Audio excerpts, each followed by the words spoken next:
Hello and welcome to Barbara's podcast. This is the show for women, all about health, nutrition, and wellness. It's the show that will empower you and inspire you to create a healthier lifestyle.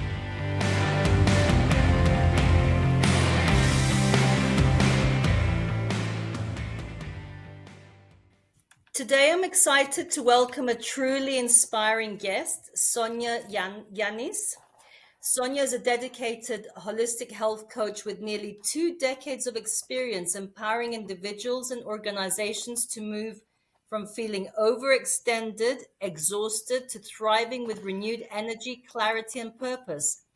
She's also the host of her own successful show, the Sonya Janisse podcast, where she dives deep into holistic health, personal growth, and creating a life of genuine abundance. What I love about Sonya's approach is that she doesn't just focus on physical health. She sees true well-being as a blend of physical vitality, mental clarity, emotional resilience, and even financial wellness. Today, we're going to explore some of her powerful insights on burnout, sustainable habits, emotional resilience, workplace wellness, and how to reclaim your energy and flow in everyday life. Sonya, welcome to the show. It's such a pleasure to have you here. Thank you, Barbara. I want to give you a big fat hug after that. That just is so warm and welcoming. I greatly appreciate the opportunity to be here today. So thank you for that. And thank you for the warm welcome. It's my pleasure. So you often describe burnout as a silent epidemic. From your experience, what are some of the first warning signs people overlook, and what holistic strategies can help them reclaim their energy before hitting rock bottom? Those are some great questions, and I'm glad you brought them up. The very first piece, and this is a fundamental first piece, is awareness. Yes. General awareness. Be aware of your surroundings. What is triggering you? Be aware of your feelings. What color is it showing up as on the inside? And if it's not color, use something else to describe what you're feeling. But take a few minutes and become aware of what's going on in you and around you. And once you start to practice that, and this leads to the answer to the second part. The more you can practice that, the more you can start your day with self-care, like meditation, and then journaling. You're setting yourself up to be more aware when these moments come, so you respond differently. Yes. That's a good answer. I think that you are becoming more aware. I always say it's better to become a little bit more mindful about your situation. Absolutely. And awareness, mindfulness, use whichever word you want. It's really the same point of noticing, realizing, and from there we can come up with some daily routines that are easy, that are effortless. And when we apply these to our life, our response to triggers in the future is completely different. And then somehow, after years and years of practicing, you surprise yourself with your own reaction or non-reaction to things. Yes, absolutely. So while many companies may provide, surface level wellness perks like free yoga or fruit baskets, you talk about going beyond the basics. What does true workplace wellness look like, and how can leaders create environments where people genuinely thrive? There are a few things that come to mind, and they do actually lean back to my core values. And you're going to thrive in an environment that matches the version of you that you want to be. Not the version of you that you're at now. the version of you that you want to be. And a lot of that, again, is understanding you.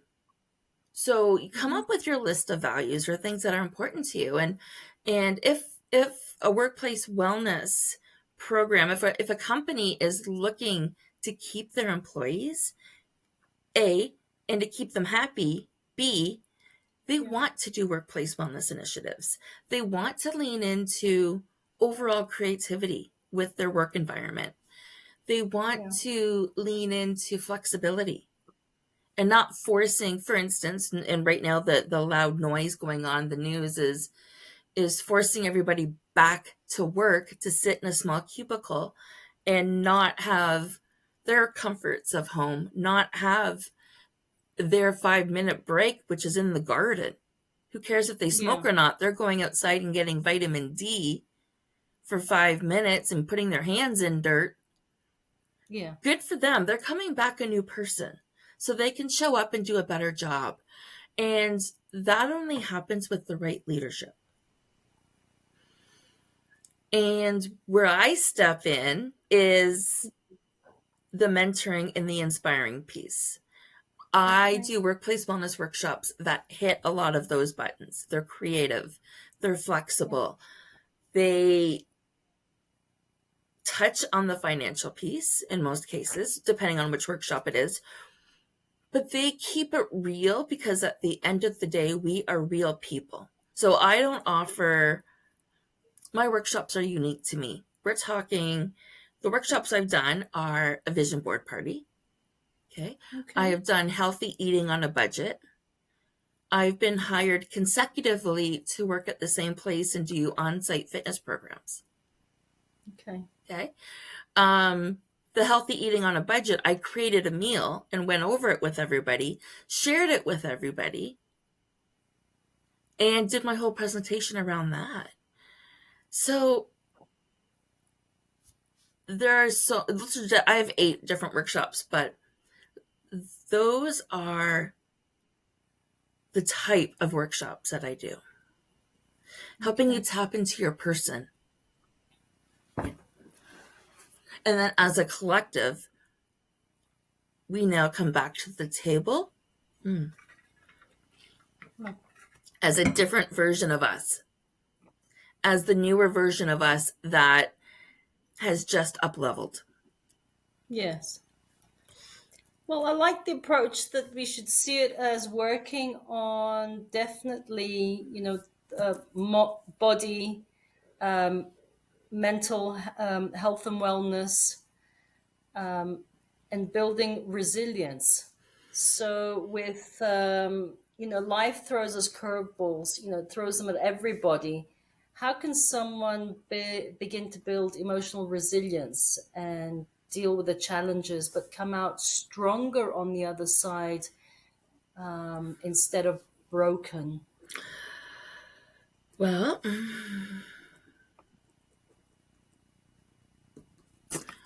I want to say again, that is a fabulous question.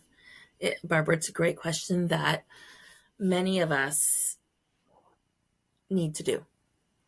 Most of us listening to this, and correct me if I'm wrong, are we the Gen X generation? Would you say? I don't know.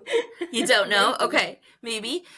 So for me, that's my target audience. So we're talking right now. You're saying, how do we build resilience? And think about the generation that I target, anyways, which would be Gen X. So late 60s to 80s, right around there. Okay, and we are in the sandwich generation. We're taking care of our elders, our parents, on multiple different levels. My dad calls me daily, not once a week, folks. We live 10 minutes apart, daily. Yeah. So if this is all I do is talk to my dad daily, for him, it's not enough. So we're getting those pressures, right? From that. And then we've got kids of some sort, grandkids, stepkids, kids living at home, whatever that looks like for you. And whether or not we're in a relationship, it doesn't really matter so much. It's at this point, we're also dealing with hormones. Yes. right? Of some sort. And many of us don't know what we're facing each day when it comes to the aches and pains or the mental change. As let's be honest, as our estrogen drops, so does so much else, and we're not figuring out how to fill that cup back up. And although it's a visual, fill your cup, but you start to notice, and I'm going to use a different word. I'm going to use your word earlier about noticing, but you start to notice again when you become aware, going back as to what your triggers are. And so the other day, personally, here's how I built resilience. I did something, I forget what that one thing was, but then I came home and rested my head. I laid down, I had alone time. I knew my boundaries were to recover from what happened in the morning so I could continue to do what I needed to do for the rest of the day. But I wouldn't have been able to give myself the gift of healing, the gift of rest. Ladies, lean in. I said the gift of healing and the gift of rest without guilt, unless we try, and then we try more, and then we try again, because we have the guilt of all of these pressures coming at us. Always. Whether it's social, like whether it's on social, even look at your phone. How many unread messages do you have that it's easier to just not do it? We're being pulled in different directions, but the most important thing to do is to recognize that we really need to pause in what's taking our energy and what's filling our energy. And once we begin to notice that, we can naturally fill it up. And that is how we build resilience, because we do it again, and then maybe we can go a little bit longer this time because we've done the right things.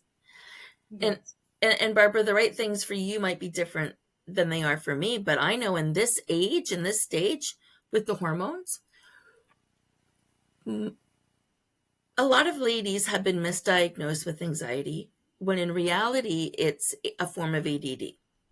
Okay, so what's happening here is people that have any kind of neurodivergency, ADD, anxiety, both fall into that bracket. There's other ones as well. So any woman going through this change of life, going in your any kind of neurodivergency, you are going to have a different way of processing. So first of all, you do not have as much dopamine.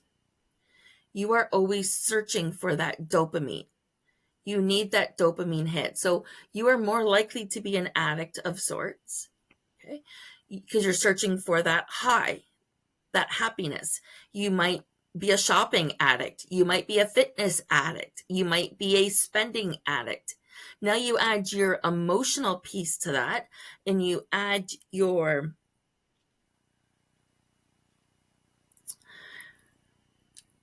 stresses to that, your expectations, everybody's reaching at you, and you're searching for dopamine because you don't have enough. At the same time, your estrogen levels are dropping and you don't understand what's going on. So what was working may not have worked. It might be the exact things that you need, but you might need a greater dose of it. Yeah. Right? It might need to change.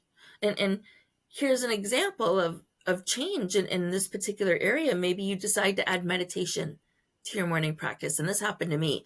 I added meditation to my morning practice for about 3 years, maybe 4 years now. And after 2 years, a friend of mine said to me, stop with that, start going to YouTube and pull a meditation that you feel speaks to you. So that was my progression, was doing what I felt I was aligned with. And then I was all of a sudden feeling, no, I'm ready to move on from that. And now my meditation practice looks completely different. It doesn't begin in the morning. It happens throughout the day unexpectedly. And I feel like that is a way that it's evolved, and this is what can happen to you. This is how we build resilience. Yes. Going back to the meditation, I find that sometimes you don't, so you've got to meditate in the morning, you've got to meditate in the evening. I think It's adding it in when you can. You know, if you wake up in the morning and your mind's just busy because you're thinking of all the things that you've got to do, slot it in the afternoon when things have calmed down and you're feeling a little bit calmer, and you'll get into it.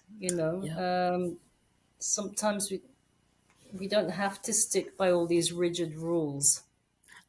Absolutely. If you're working, if you're listening to this on your way to work or on your way home from work, that could be a time to meditate. I mean, you don't close your eyes if you're driving, but you can put yourself in that space and time.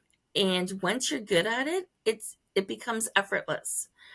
Another thing is, again, if you're working from home, it's a little bit easier to go sit in the garden or go sit out front for 5 minutes than it is to do that if you're at an office. But if you're at an office, take a 5-minute smoke break.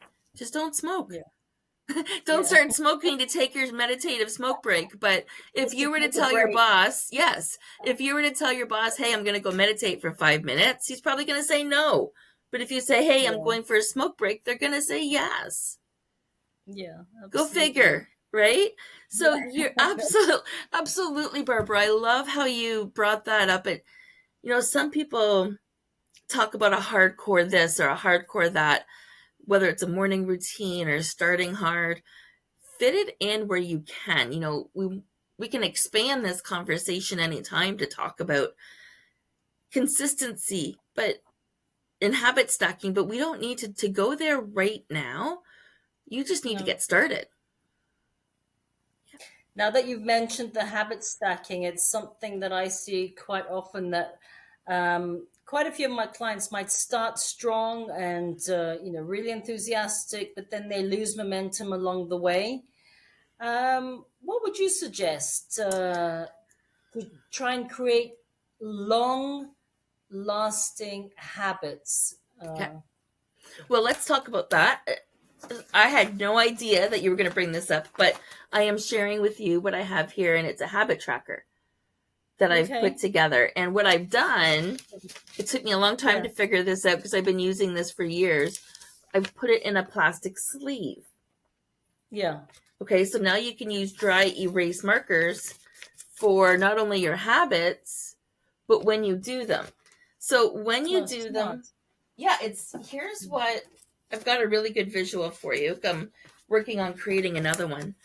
So here's what happens when you write it down. Yeah. You can see where the gaps are. So in this case, I can tell you this is probably a weekend because I see 2 gaps. I see a clump, and then I see 2, a clump and then 2. So my immediate guess, without going deep, is that, okay, those are weekends. I can skip those, or I can skip those for now and see where there are other gaps. Okay, there's some gaps here that are outside of the weekend. So what does that say? Can you read?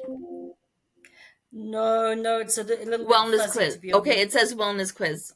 I was able to get it. So wellness quiz. So I can't control who signs up for my wellness quiz, but I do offer these habit trackers absolutely free. People can go to my link tree. Yeah. I believe I sent you the resource. They can go to my link tree, and it is called the 5-minute toolkit. You get 21 affirmations, 21 gratitudes, and a habit tracker to download, all for free. Oh, that's really kind of you. Thank you. Because our audience will enjoy getting those. Well, and what you do now is you write down your habits and start where you will, without judgment. On your first one, know that you're going to play with it. Things are going to move around. Do the dry erase trick in the sleeve. And all I want you to do with this is be honest with yourself. So I don't care how many days you miss, or I just want you're not going out of your way to be more consistent, and you're not going out of your way to be less consistent. You are being honest with yourself so we can see where the priority is to make changes in the future. Okay. So too many times people kick this off really hard, but then they can't maintain it. So we're going to start small and just be aware of what your current pattern is. It's the same as hopping on a scale to get your numbers. We need a starting point. So what is your starting point over the next month? What is a priority? And these might change. So try it with the dry erase. So you're setting yourself up for success for the following month. Suppose it's very important to actually know which habits you want to change and when you're doing them. So, for example, if you're comfort eating and you have a fearful thought, or you're under some sort of stress and you go and reach for a chocolate chip cookie in that moment, you've got to link the two. Well, that's what you might start to pay attention to, right? You might have a bunch of dry erase markers, and you might be able to use a habit as emotion, and then identify a different color as your emotion. Or if you're searching for that dopamine, if you're searching for that chocolate, or if you're about to go shopping, even on Amazon or whatever, right? So yes, use this as a tool. And then from there, we can habit. So we prioritize what's important towards your goal. And then this is where habit stacking comes in. And this is where looking at, okay, what times of the day are you doing things? Does that work for you? Could you be more consistent trying this at a different time if you didn't have a good rhythm? Yes. That makes sense. Yeah, and then these are habits for lifetime, because now I'm teaching you how to look at your habit tracker. I'm teaching you how to make those improvements yourself. Well, I think if you're not aware of something, you can't change it. So the first step is becoming aware. Yeah. And then I think you can start changing things. So it's an important step in creating change. I agree. Yeah. It was funny how that was the first word we used when we started, awareness.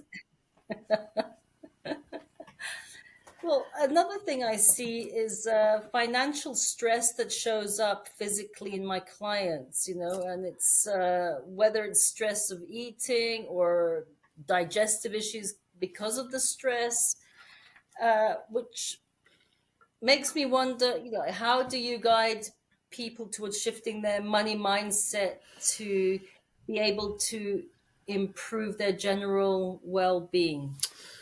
Okay. I want to start with this quote, this saying, and it should hit home, and then we're going to expand on it.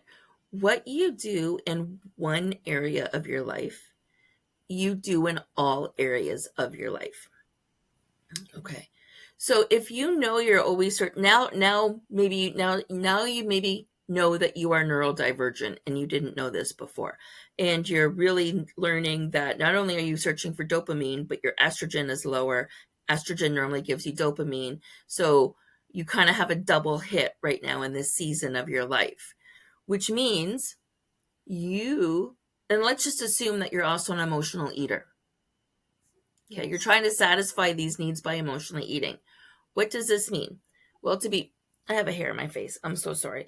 To be perfectly honest, it means you're also an emotional shopper. It means you are also an emotional spender. Yeah. It means you are emotional in other areas of life, and you may not be aware of it. Okay. So where we're going with this is,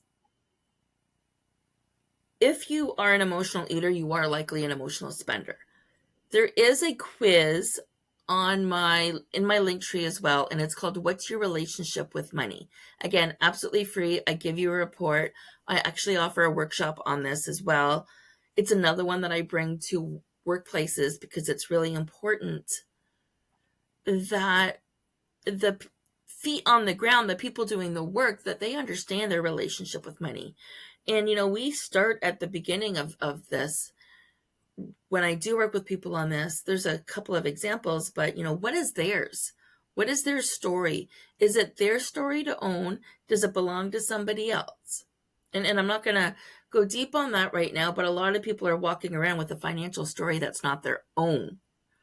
So then we have to Be grateful for that, push it aside, and learn how to unlearn and move forward. Because we're spending so much time in this area that's not our own. So not only should you go and do the quiz, what's your relationship with money, but I want you to think about this image. Let's just say you're back at my studio. I'm personal training you 2 or 3 times a week. Okay. You've got this goal that you're working on. So you're showing up to me and you're moving your body and you're working hard. But then every single time you leave me, you go home and emotionally eat because you're going to work the next day and you hate it. We need to, or because you're financially stressed, or because you've got bills to pay and you don't have the money coming in, or because you're in a bad relationship. This is all stress. Call it what we will.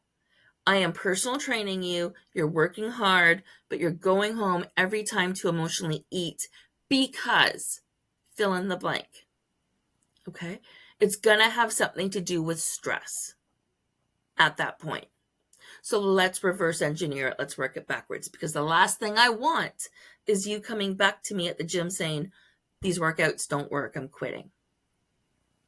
Because you're self-sabotaging, because you don't realize what you're doing, because you're holding on to stories that are not yours to own.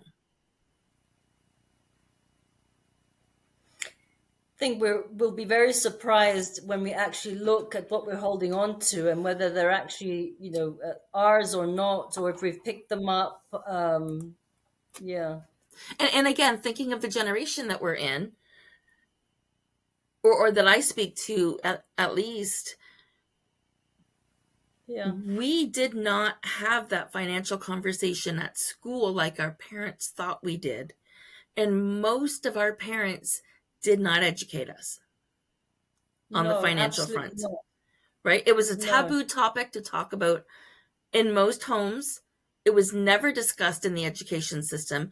So we were the generation where we got to figure our own shit out. And we didn't necessarily do things the right way. We were thrown in at the deep end when it comes to this topic. Right? So lean in to the, I don't want to say the experts, because I'm not the expert on this. My level of financial, no, I've got some good knowledge. I've got a lot of knowledge on it, but I'm not professional or certified in the financial piece. But my tie to it more has to do with stress in your story. See, I wrote a book called Your Story Matters, and it's this one behind me, and it's a woman's self-love, self-awareness workbook. Yeah. Okay, it's available again on my Linktree. It's available on Amazon. And when we go through this, we learn so much more about ourselves. We learn about our brightness, but we also learn about our shadows. And from this experience,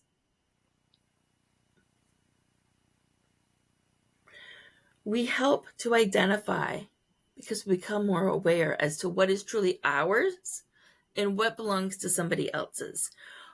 Our parents are the baby boomers. Their financial story is hardship. They learned hardship from their parents automatically, because they were in the war. These baby boomers, most of them learned hardship of sorts from their parents and scarcity from their parents. What do you think they're passing down? That is not our story. We live in a very abundant world. Very abundant. Think of this information just with one piece. Like, this is one fraction, one drop in the bucket of information that you could be picking up today. If our grandparents grew up in the Great Depression and they passed that on to our parents, and our parents have, some fears around all this, I'm sure we pick up quite a bit of that, and we've got a lot of work when it comes to getting rid of these this sort of mindset, I think. Well, going on to a topic about women, there's so many busy professionals, especially women, struggling with overcommitting and people pleasing. What advice do you give for breaking free from the yes woman syndrome and setting empowering boundaries? That area, I would say, is an area that you want to give yourself grace. Think of it as a wave that goes up and down. A gentle roller coaster, because most of us don't like roller coasters anymore. But a wave or a roller coaster. I want you to think of that question as that, where there are going to be moments where you ebb and flow. Moments that are easier versus harder. Can you repeat the question? I want to make sure I captured it right in my head. No, I was just saying that there's a lot of women who, struggle with overcommitting and people pleasing. So, Right. what advice would you give to break free from the yes woman syndrome and to set empowering boundaries? So, basically, to be able to say no without feeling guilty. Okay. I got it. Sorry. Well, thank you for that. Okay. Appreciate it. We all have moments where we forget. And again, this comes with the age bracket. You are not alone for having moments, and just own it. It's not, nothing is as big of a deal, and you should know this by now in life. We should know this as we make it out to be in our heads. Our heads prepare us for worst case scenario. So let me go back to answering your question, or talking about, struggling with overcommitment and people pleasing. Are you familiar with human design? I don't think so. Okay. Run it by me. Yeah, sure. So human design is another way of learning a little bit more about who you are. And I am working on something called Human Design Discoveries, where I get your basic information and I will wrap together your human design and get it out to you, and then we could go over it together. So think of it as astrology. I've heard of it. Yes, now I know. It's completely different, but yes, it's so something similar, but yet very different than astrology. And it's actually created in Canada, which is really, really cool. So and I'm going to say this and then I'll answer your question. My human design is, I'm a generator. So I'm an emotional generator. There are 5 different areas. Generators, manifesting generators, manifestors, projectors, and reflectors. Okay. I'm a generator. And then I said manifesting generator. These make up 70% of the world. Yes. Okay. So we're not going to speak about the other 3 right now. We're going to speak about these 2. So knowing that most of the people listening to this, 70%, would fall into these 2 categories, I'm speaking directly to you. If you're either going to have a sacral or an emotional response to things. So of these 70% of the people, you're one way or another, your body is going to give you either a hell yes or a hell no. A hell no. Yeah. But what you're leaning into to struggle, if you want to start with this, what you want to lean into is, if it's not a hell yes, it's a no. And there's one step further. If you're curious, if you know that you are an emotional decision maker, go back to that roller coaster. Emotional decision makers have to wait 24 hours to make a big decision. So they can go by their gut if it's an immediate hell yes. Hey, Barbara, do you want to go for ice cream? Hell yeah. Right? Who's going to say no to ice cream? You know what I mean? But if it's a big decision or bigger than that, for some people, you give yourself the gift of waiting 24 hours. And then if you're not getting anything from it, it's a hell no. Yeah. And this is going to help you with understanding how you feel. This is going to help you with those boundaries. I had 2 people wanted me to work with them. There's always people that are trying to serve us, and there's always people that we're trying to serve. And in this case, 2 people were trying to serve with me, and in both cases, I waited 24 hours and I came right out and told them the truth. You know what? It's not a hell yes. I'm sorry. It's a no. So this can be used in decision making. This can be used in your family.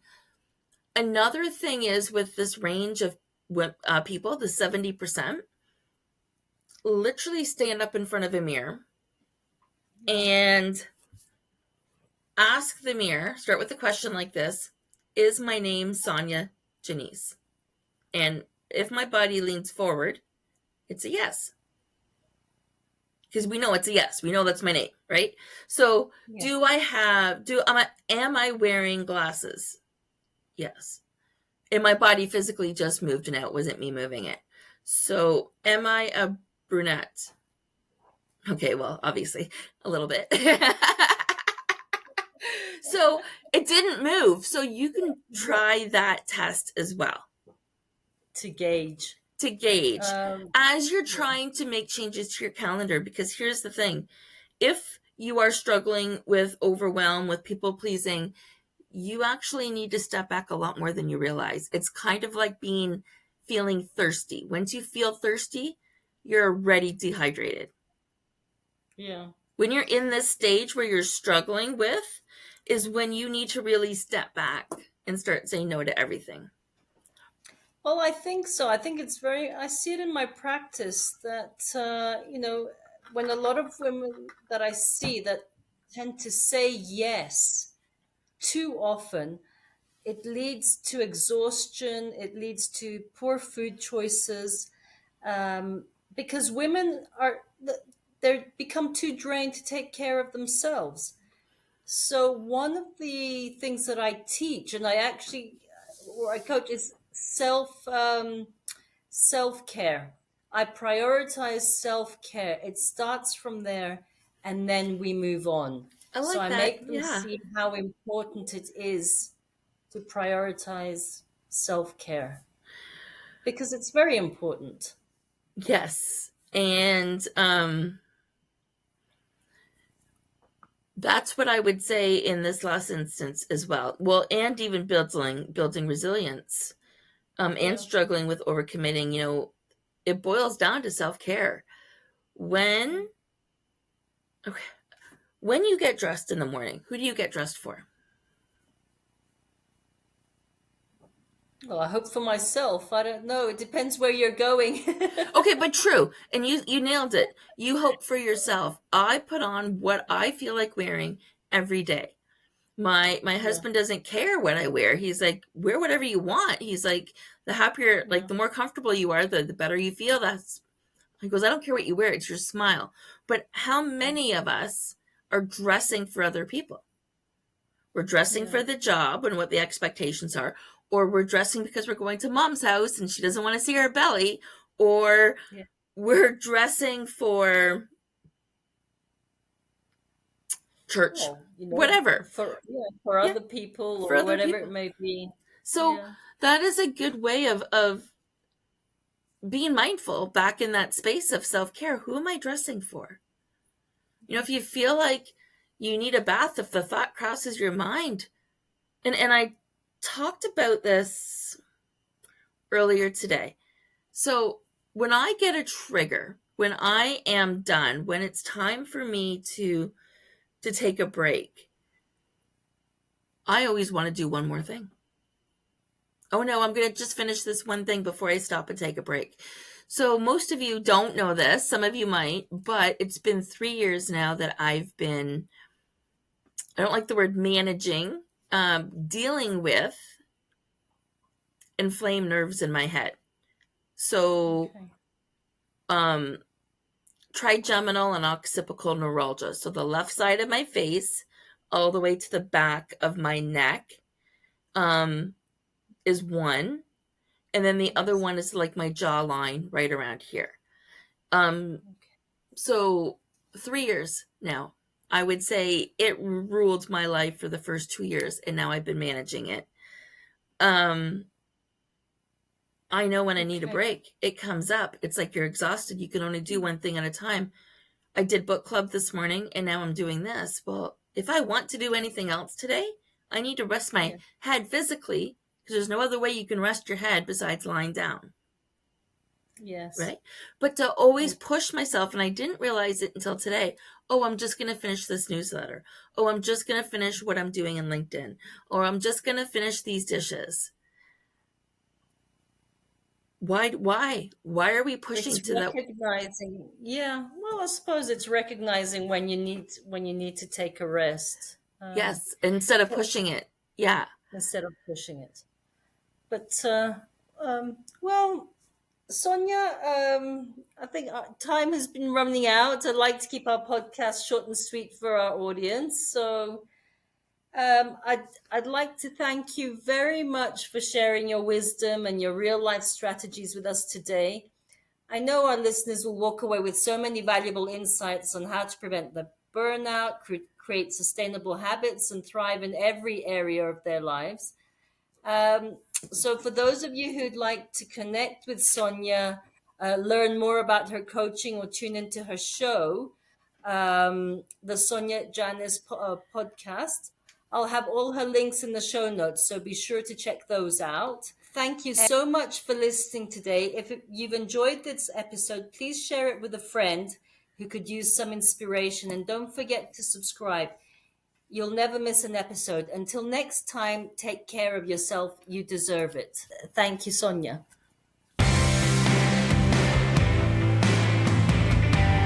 Thanks for listening to Barbara's podcast. Don't forget to sign up for our newsletter or e-courses. Celebrate life, and see you at the next episode.